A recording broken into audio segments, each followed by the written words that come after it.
Hey guys, my name is Randall. I'm the owner of TNR Clean Care, and I want to give you guys a couple of tips when you're starting your business today. And I get asked one question a lot. If there was one tip that I could give to somebody who's new starting their business, what would it be? And I think if I had to give one tip, it would be to start with low expectation work. You're going to get clients and customers who are going to call you and expect that you're a business just like anybody else. And so they're going to ask you, hey, can you, well, no matter what service industry you're in, whether you're mowing grass or remodeling or whatever it may be, they may say, hey, can you build this fence? And it's a $2,000 or $2,500 fence project that you have no business doing. Don't let those numbers blind you, because you're going to end up in a position where you don't want to be in a courtroom or in jail, better yet, in some states. So don't take on something that you cannot handle, especially if you're just trying to feed your family, because you're just going to end up in a worse position than what you started with. Start with low expectation work, things like trimming bushes, replacing a toilet, something that's very simple, putting outlet covers on. If you know how to do electricity, simple things like switching a ceiling fan. Start with very simple projects and go from there.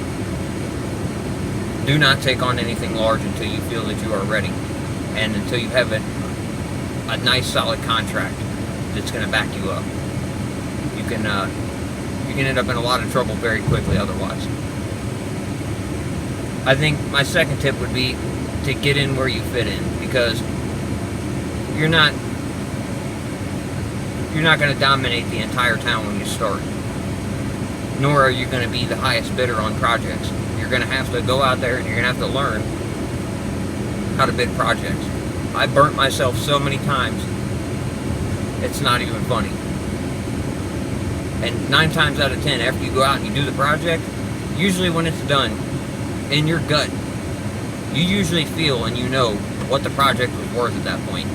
So let's just say you went out and you did the project and you bid it at $300. Well, by the end of the day, you'll know whether it was a $300 project or not.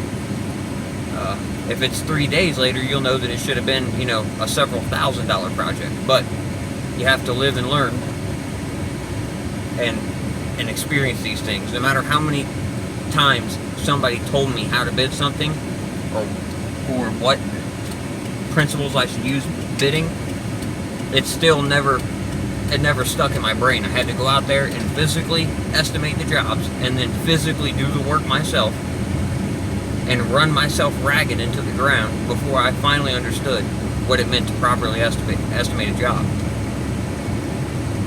And don't forget, customers, a lot of times, some of the services we provide, depending on what industry you're in, are not a luxury, and they're something that that the homeowner actually needs. Like if their faucet's broken, they need their faucet working again in their house. But some things are luxuries, like landscaping can be a luxury, and keep that in mind when you're pricing it. As I said before, you have to get in where you fit in, but keep these things in mind as you start to grow your business. I believe now we're heading into a recession, and on the way that I've been bidding, I've been getting a lot of no's from my customers, which that's okay. I'm used to that. I don't expect every customer to be my customer, but you got to keep in mind that going into this recession, huge businesses, a lot of them aren't going to survive.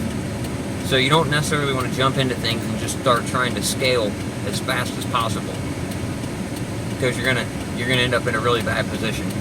I think the leanest and meanest businesses, solo operators, 1, 2, or 3 guys, are the ones that are really going to survive this, that really have their systems and protocols in place and really know how to operate their business. The ones that don't have massive amounts of overhead and 10 truck payments and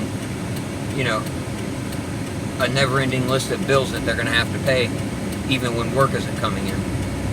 Those are the ones that aren't going to survive. So I've always operated off of the principle of keeping my business lean and mean, because the profits are higher, and it's much easier to maintain and control things that way as well. I typically only have a couple employees, and I only bring them in when it's necessary. When we're doing large remodeling jobs, I'll bring in a couple to help me demo and to clean up at the end, or if I need extra help setting tile, that's when I'll bring them in.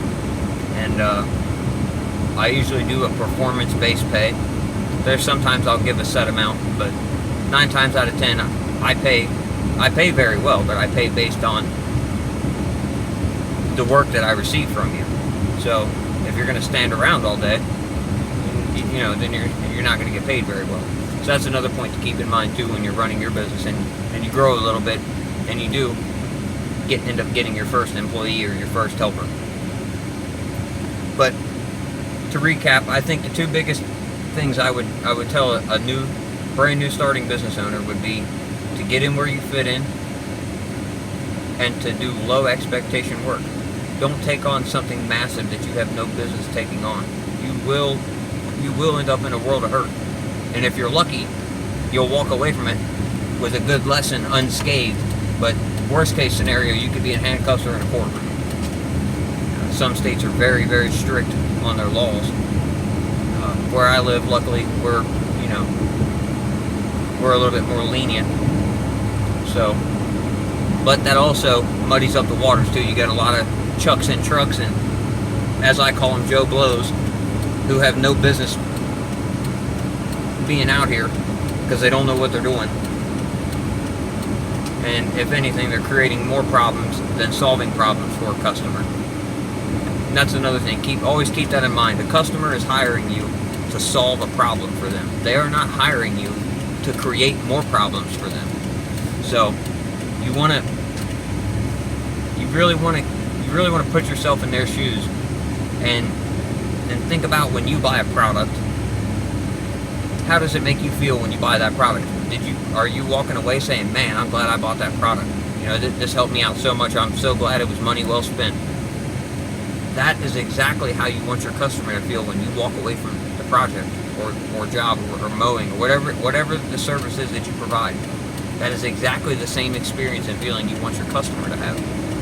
If they're walking away dissatisfied and you're walking away angry and things went south, then something is going wrong. And 9 times out of 10, it's usually with us, the contractor. Now there are cases where you get homeowners that they have no idea how business works and they're just a bit ridiculous. But I really just wanted to touch on those couple points today, you guys, and feel free to comment and like and subscribe to the video. Helps me out. And if you have any questions, just put them down in the comments and I'll be glad to answer them.